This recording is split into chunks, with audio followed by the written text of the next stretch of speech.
இந்த கள்ளக்குறிச்சி மாவட்டத்தில் வந்து நிறைய கஷ்டங்கள் மக்கள்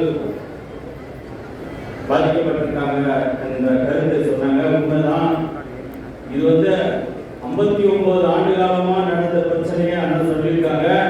இப்ப நடக்கிறதே நம்மளுடைய புரட்சி தளபதி அண்ணனுடைய ஆட்சி. நீங்க தைரியமா இருங்க. உங்களுக்கு வந்து எந்த ஒரு கஷ்டமா இருந்தாலும் நாங்க இருக்கிறோம், அண்ணன் இருக்கிறார். சரிங்களா? பட்டா இல்லாதவங்களுக்குலாம் தயவு செய்து வீடியோ இல்லாதவங்க பட்டா இல்லாதவங்க மாவட்ட ஆட்சியர்கிட்ட லிஸ்ட் கொடுங்க.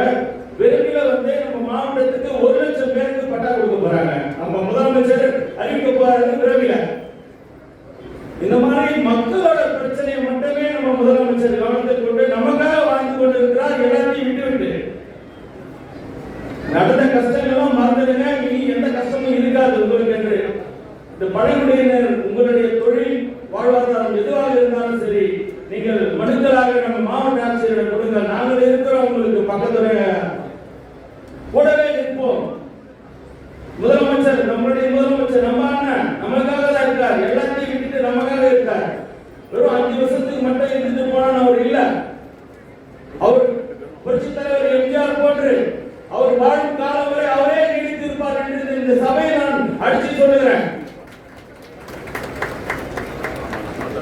இதுவரை பட்ட கஷ்டம் போதும்.